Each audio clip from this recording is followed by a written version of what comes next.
నమస్తే అండి. Welcome to Dharani talkies. ఈ పూట నేను స్వామి వివేకానంద వారి గురించి చెప్పదలుచుకున్నాను.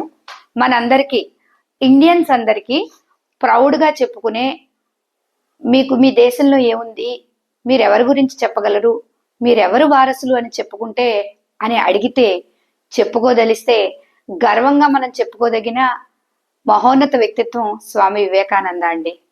వారి గురించి ఈ జనరేషన్ పిల్లలు ఎవరికి ఇళ్లల్లో చెప్పుకోవడం జరగట్లేదు. ఈ my sincere appeal to all the parents అందరికీ కూడా త్రూ ఈ వీడియో ద్వారా నేను నా అపీల్ ఏంటంటే, పిల్లల దగ్గర చక్కటి వ్యక్తిత్వాలు, ఉన్నత శిఖరాలు అధిరోహించి వ్యక్తిత్వంతో దేశంలో మన పేరు విదేశాల్లో కూడా మారుమోగేలా చేసిన వారి గురించి కాస్త మీరు చెప్తూ ఉండాలండి. ఎందుకంటే పిల్లల వ్యక్తిత్వ నిర్మాణం, చదువు అదంతా స్కూల్లోనే జరిగిపోదండి. మనం ఇలాంటివి చెప్తూ ఉండడం వల్ల పిల్లలు క్యారెక్టర్, వాళ్ళ వ్యక్తిత్వాన్ని మార్చుకునేటప్పుడు ఎంత అందంగా మార్చుకోవాలో వాళ్ళు ఆలోచించుకుంటారు. మనం కూడా చెప్పాలి కదా. అందుకే నేను ఇది పేరెంట్స్ కి చెప్తున్నాను. దయించి పేరెంట్స్ అందరూ కూడా కొంచెం ఓపిక చేసుకుని స్వామి వివేకానంద గురించి కూడా చర్చిస్తూ ఉండండి.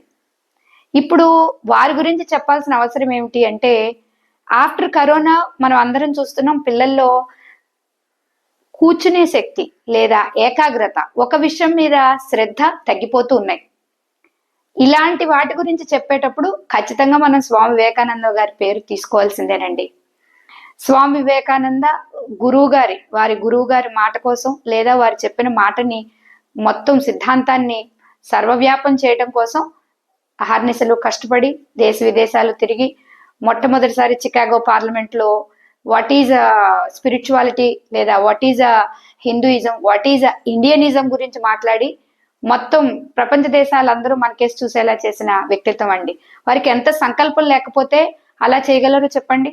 ఒక గురువు ఆదేశిస్తే ఏం చేయాలి, వారి యొక్క గురువు చెప్పిన దాన్ని ఎలా ప్రసారం చేయాలన్నది ఒక కోణం అయితే, రెండోది వారిని మీరు ఎలా సాధించారు, ఇలాంటివన్నీ మీరు ఎలా చేయగలరు అంటే ఒక చిన్న ఎగ్జాంపుల్ చెప్తారండి.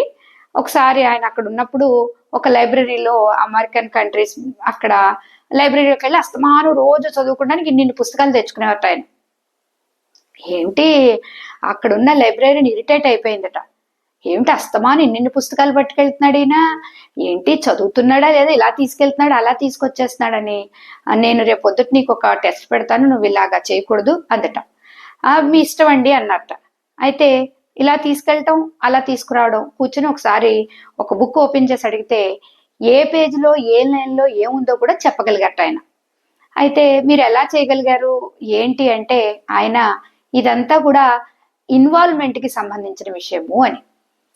ఇన్వాల్వ్మెంట్ అంటే ఏంటి అంటే, అందులో మనం లీనమైపోవడం. ఏ పని చేస్తున్నామో అందులో లీనమైపోవడం.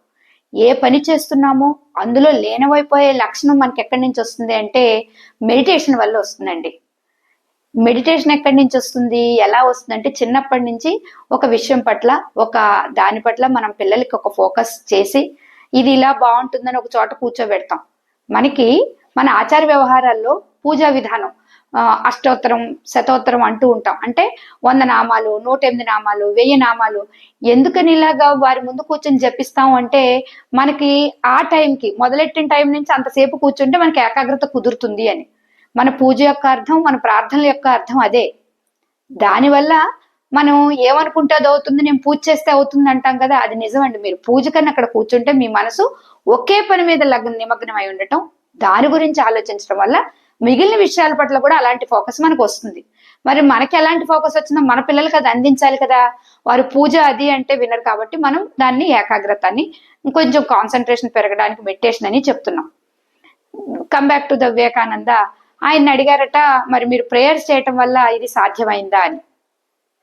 ఆయన అన్నారట, తల్లీనత అంటే అందులో లీనమైపోవడానికి ప్రేయర్స్ అక్కర్లేదు. ప్రేయర్స్ కన్నా నన్ను అడిగితే ఫుట్బాల్లో బాల్ కొట్టి గోల్లో పంపేసే దానికే ఎక్కువ ఏకాగ్రత అవసరం అని. అంటే మన శరీరము మనసు, మీరు ఏదైనా ఆట ఆడుతున్నారు అనుకోండి, అందుకే పిల్లల్ని మీరు ఆడించండి ఎందుకంటామంటే, ఆట ఆడినంతసేపు కన్ను చెయ్య మన బుర్ర ఆలోచన మొత్తం ఆట మీదే ఉంటుందండి. ఇంకా అటు ఇటు తిరగరు పిల్లలు. ఎంత పర్ఫెక్ట్ గా ఉంటారంటే అంత పర్ఫెక్ట్ గా ఆడతారు. దాన్నే తల్లీనత అంటాం, దాన్నే లీనమైపోవడం అంటాం.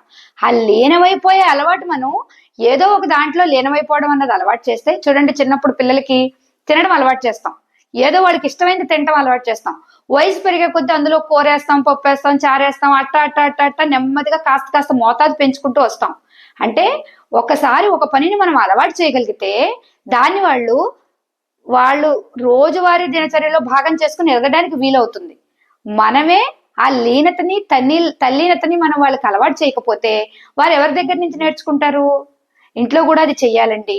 అందుకని మీరు పిల్లలకి ఈ ఏకాగ్రత వల్ల ఎవరైనా ఏమన్నా సాధించారా అంటే మీరు హిమాలయంత ఎత్తుకు ఎదిగిపోయి ఇంకా అంతకుమించి ఇంకెవరూ సాధించలేరని చెప్పడానికి వారి పేరు ఒక్కటి, వివేకానంద గారి పేరు ఒక్కటి చెప్తే చాలండి. వారు ఏం చెప్తారంటే మీరు ప్రతి పనిలోనూ అంతటి 100కి 100% ఇంతకు మించి ఇంక లేదు, అంత స్థాయిలో మీరు ఇచ్చేయండి. అది అంట్లు తోమడం అవ్వచ్చు, గది తొడవడం అవ్వచ్చు, బలువలు తొడవడం అవ్వచ్చు, ఏ పని మీరు చేస్తున్నారో ఆ పనిలో నిమగ్నం అవడం, ఆ పనిలో నిమగ్నమయ్యేలాగా మన మనసును చేసుకుంటమే మన మానవ జీవితం యొక్క సార్థకత, అందులో ఉన్న బ్యూటీ. మన శరీర ధారణ చేసిన తర్వాత జంతువుల్లో కాకుండా మనం వేరుగా ఉండగలగడానికి గల ప్రథమ లక్షణం అదే. మనం ఏం చేయదలుచుకున్నామో, ఏం చేస్తున్నామో మనసు పెడితే అత్యద్భుతాలు సృష్టించవచ్చు.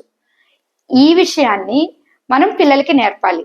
వారికి నేర్పే ముందు స్వామి వివేకానంద గారి గురించి ఒకసారి చెప్పండి. అలాగే మీరు మీ పిల్లలు కూడా ఈ మెథడ్ దానిలో లీనమైపోవడం గురించి ఆలోచిస్తారని, పిల్లలకి అది చెప్తారని, వారు భవిష్యత్తులో అది చిన్న పరీక్ష అవ్వచ్చు, పెద్ద పరీక్ష అవ్వచ్చు, జీవితం పెట్టే పరీక్ష అవ్వచ్చు, దేనికైనా సరే చక్కగా ఆలోచించి నిర్ణయాలు తీసుకుంటానికి ఇది ఈ లీనమైపోయే ప్రక్రియ చాలా అద్భుతమైన ఫలితాలు ఇస్తుందని మీరు పిల్లలకి చెప్తారని నేను కోరుకుంటూ ఉన్నానండి. Thank you.